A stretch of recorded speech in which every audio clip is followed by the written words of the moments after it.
আসসালামু আলাইকুম।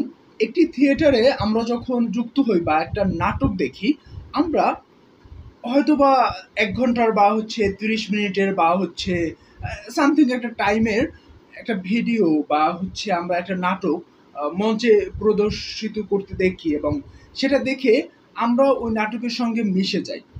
কিন্তু এর বাহিরে ওই যে ১ ঘন্টার বা ৪০ মিনিটের বা ৩০ মিনিটের একটা নাটক আমরা দেখি, মঞ্চে ওই নাটকটা দেখার যে পিছনে কিন্তু অনেক বেশি একটা গল্প আছে। আমি যেটাকে একদম সহজভাবে এভাবে বলি যে, গল্পের যেমন আদি, মধ্য এবং অন্ত আছে, আমি এমনভাবেই বলি থিয়েটারে আদি, মধ্য এবং অন্ত আছে। এই ৩ টা আমি থিয়েটারে খুঁজে পাই। কারণ থিয়েটারে যখন কোনো একটা নাটক অভিনীত হয়, ওই নাটকের পিছনে একটা গল্প থাকে। সেটা একদম আপনি যদি নাট্যকারের কথা চিন্তা করেন বা নাটক রচয়িতার কথা চিন্তা করেন, সেক্ষেত্রে তো আরো বড় একটা জার্নি, তাই না? অর্থাৎ নাটক লেখার পিছনে একটা কাহিনী থাকে বা তার চিন্তাভাবনা থাকে এবং ওই সময়ের কিছু ঘটনা থাকে, ওই সময়ের কিছু স্মৃতি থাকে। এবং সেটা একটা নাটক যখন একটা টেক্সট, একটা পান্ডুলিপি যখন আপনার হাতে আসে, অর্থাৎ একজন ডিরেক্টরের কাছে আসে, তখন ওই নাটকের টেক্সটটা আরেকটু নতুন একটা গল্প তৈরি করে। কারণ যখন একজন ডিরেক্টর বা একজন নির্দেশক ওই টেক্সটটা হাতে নেন, তখন তার চিন্তা শক্তি, তার কল্পনা, তার পরিশ্রম, মেধা, মনন সবকিছু মিলিয়ে তিনি অভিনেতাদের মধ্যে তার চিন্তা ভাবনা বা ওই রাইটারের চিন্তা ভাবনা ফুটিয়ে তুলতে চেষ্টা করেন। যখন একজন নির্দেশক তার অভিনেতাদের ভিতরে ওই টেক্সটটা ফুটিয়ে তোলার চেষ্টা করেন, তখন কিন্তু একটা গল্প আবার নতুনভাবে তৈরি হয়। যেমন অভিনেতা তার ডিরেক্টর বা তার ওই টেক্সট ওই বা নাট্যকারকে বুঝতে হয় অভিনেতাকে।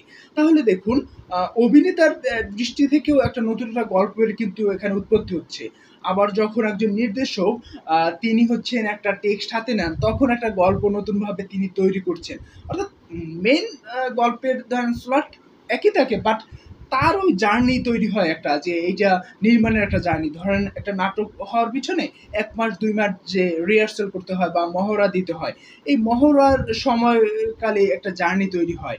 ধরুন একজন মানুষকে আপনি যেভাবে চেনেন, ওই মানুষের সঙ্গে একই টাইমে, একই সময়ে প্রতিদিন আপনি থেকে দেখেন। ওই মানুষকে নতুনভাবে আপনি আবিষ্কার করতে পারবেন। সেক্ষেত্রে দেখবেন কি, একজন মানুষ যখন আপনি একসঙ্গে তার সাথে ১ মাস ২ মাস থাকছেন, তখন ওই মানুষটাকে আপনি অন্যভাবে দেখতে পারছেন। তার ভিতরের গল্পটাকে আপনি জানতে পারছেন। ওই মানুষের চিন্তা শক্তি সবকিছু আপনি জানতে পারছেন।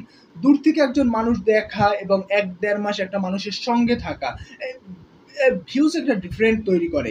এই যে নেপথ্যের বিভিন্ন গল্প এভাবে তৈরি হয়, সেটা তৈরি হতে পারে নির্দেশক কেন্দ্রিক বা অভিনেতা কেন্দ্রিক হতে পারে বা নাট্যকার কেন্দ্রিক হতে পারে বা আপনার মঞ্চ পরিকল্পনা যিনি করেন বা পোশাক পরিকল্পনা বা লাইটিং ডিজাইন যে করেন, প্রতিটি মানুষের কিন্তু ইন্ডিভিজুয়াল একটা গল্প তৈরি হয়। আপনি যেকোনো একটা থিয়েটারে যান এবং একটা নাটক দেখে নেপথ্যে চলে যান এবং জিজ্ঞেস করেন যে, "ভাই এই নাটকটা নিয়ে আপনি একটা গল্প বলেন।" অভিনেতার কাছে একটা প্রশ্ন করেন, ওই একই প্রশ্ন একজন ডিরেক্টরের কাছে করেন, একজন সেট ডিজাইনের কাছে করেন। বিভিন্ন ইন্ডিভিজুয়াল পার্সনের কাছে যখন আপনি গল্প করবেন, সেটা হতে পারে একজন সহকারী থেকে চা এনে দেয় একটা নেপথ্যে। তার কাছেও প্রতিটা মানুষের ডিফারেন্ট এই যে গল্প তৈরি হওয়া, এই গল্পগুলো কিন্তু ওই যে নাটকের মধ্যে কিন্তু ওই ইমোশনটা কিন্তু আমরা দেখতে পাই। এই নেপথ্যের গল্প, থিয়েটারের এই নেপথ্যের গল্পটা আমার কাছে বেশ ইন্টারেস্টিং লাগে এবং থিয়েটারে আমি যখন কোনো নেপথ্যে এভাবে আমি গল্পগুলো দেখি, তখন আমি দেখি আসলে আমার কাছে বেশ ভালো লাগে যে প্রতিটা মানুষ একটা নাটক নিয়ে ভাবছে, একটা চিন্তা নিয়ে ১০০ জন মানুষ, ৫০ জন মানুষ বা এরকম কিছু হিউজ পরিমাণ মানুষ একটা চিন্তা নিয়ে ভাবছে। তাহলে কিন্তু এই নেপথ্যের প্রতিটি নাটকেই কিন্তু নেপথ্যে ভালো গল্প আছে। আপনি একটা নাটকের হয়তোবা ১ ঘন্টা বা ৫০ মিনিট আমরা একটা নাটক দেখি, বাট ওই নাটকের পেছনে যে নেপথ্যের গল্প আছে, এই গল্পটা কিন্তু আমরা অনেকেই জানি না। হয়তোবা ওই টিমে যারা থাকে তারা এটা জানে নেপথ্যের গল্পটা। বাট আমরাও যদি কিছু সময় এই নেপথ্যের গল্পগুলো আমরা শুনি, তাহলে কিন্তু আমরা ওই নাটক সম্পর্কে যেমন একটা ভালো একটা সম্পর্ক আমাদের নাটকের সঙ্গে হবে, তেমনিভাবে অভিনেতার জার্নি বা একজন ডিরেক্টরের জার্নিটা সম্পর্কেও কিন্তু আমাদের জানা হয়ে যাবে।